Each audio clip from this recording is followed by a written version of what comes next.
So here I am with an 1¼ dowel. It's basically a closet pole, standard stock. I think this piece of wood cost me, I think $6 at the hardware store.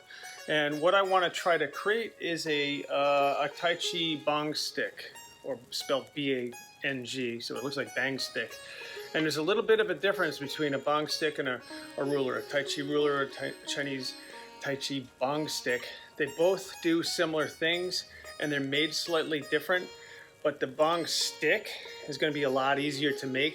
I'll show examples of the bang stick versus the ruler. Okay, so the next thing is the actual size.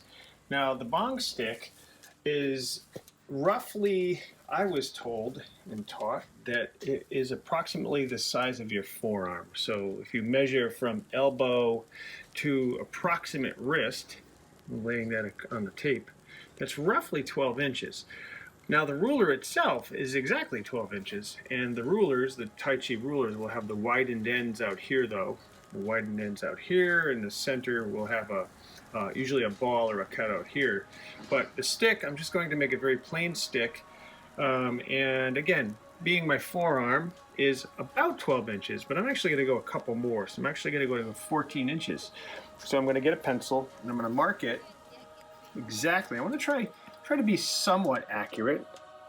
I mean, I don't have the proper instruments to make it fully balanced, but I'm going to try my darndest here. So I'm going to go to 14 inches. Mark one side here. Okay, what I like to do now is I like to put it in a vise to hold it nice and straight, and I tend to wrap it with fabric. Sometimes I use a rubber glove to really hold it because I don't want to damage the wood in the vise. And of course you got to use good tools, so I have a nice sharp saw here, and I want to make this as even and as nice of a cut as I can. So I will use my 14-inch line here. And again, keeping the saw up straight and stuff. We'll be straightening this out with a sander later. But basically, you want to start on the 14-inch mark. And what I do with all cutting is I tend to start going backwards first to initiate the cut. And that kind of gives it a nice clean groove. And then let the saw do the work. Nice, even cuts. Nice and smooth. Keep it all lined up nice and straight, nice and center.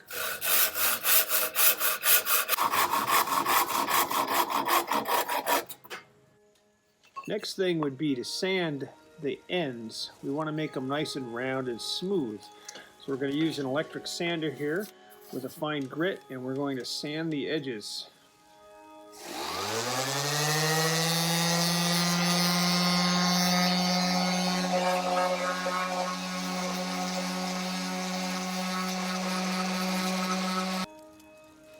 Okay, so doing this sanding on the ends makes them nice and smooth. Because when you're rubbing these things across your hand, you don't want them cutting into your hand. Go over this with a sanding tool like this, the sanding block. We're going to go over it nice and lightly to make sure that everything is nice, clean, and smooth. Okay, now that they're all hand sanded, nice and smooth, I'm going to clean them off with a cloth. Just wipe them off, wipe all the grit off of them. Make sure they're nice and clean. Okay, so now we have the three sticks, the three bang sticks.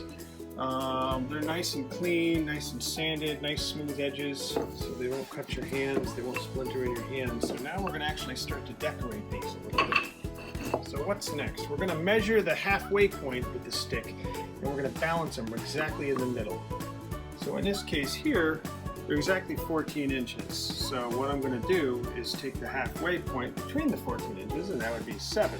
So I'm going to make a very light pencil mark at 7 because you don't want it too deep because we're going to want to sand this off or get rid of it later. So we're going to make some small marks here, 7 mark.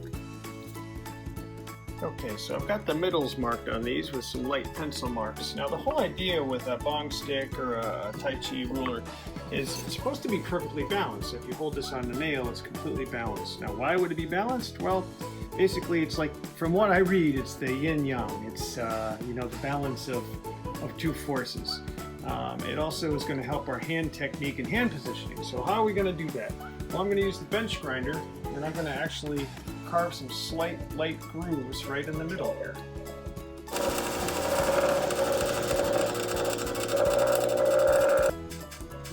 So now we have the nice grooves. I centered some on the middle here, a balanced center, and then I actually put a few grooves on the ends too. So now I'm going to hand sand it again, kind of go over it, make sure there's no rough spots, and then we're going to start painting it. So what's next for our bong sticks? Okay, so we got the grooves cut in them. Okay, they're balanced in the middle. So next what I'm going to do is I'm going to design each one of these a little bit differently. So I don't know. I'm just going to get creative and start just making something cool out of each and every one of these. Alright, so we're going to try this out. We're going to try the Dremel tool. I'm going to use this little bit here. It's kind of like a drill bit. What that's going to do is kind of make some grooves. So one of these, I'm just going to make some cool little scratch marks going across this particular stick, because we're going to come up with a different design for each one. So let's get started. Let's see what this looks like.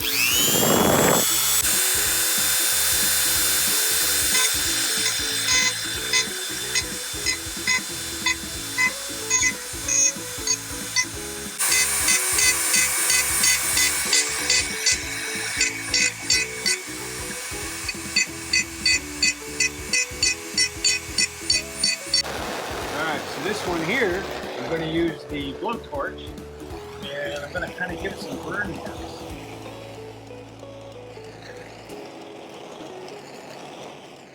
Which is kind of cool because it kind of gives away the nice grains of the wood. And all you do is you just lightly go over it.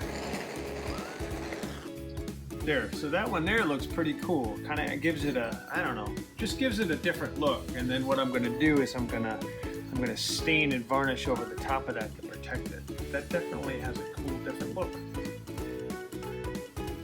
There, so that one there has some cool little grooves cut out inside of it, all along the outer edge. I try not to go too deep because you don't want splintering when you're working with these. You don't want those jamming in your fingers.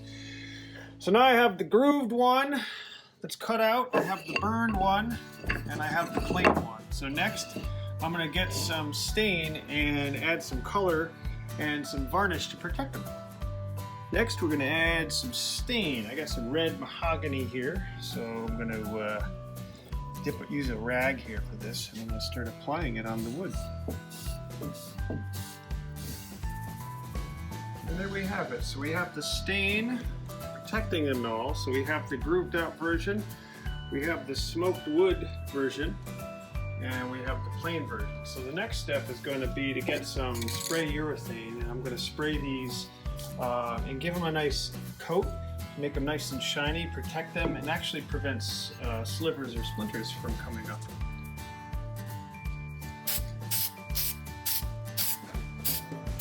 So there they are, the Tai Chi bong sticks, the final products. We have 3 variations. We've got the charred ones, the charred blackened ones with the groove. They're nicely varnished, which means they're going to be nicely protected, so they'll last for years to come. We've got the etched one with the etchings in the wood. See that up close? It's a little bit of a different look, and of course now we have the plain one too, plain and simple. So that's pretty much how you make the Tai Chi bong stick.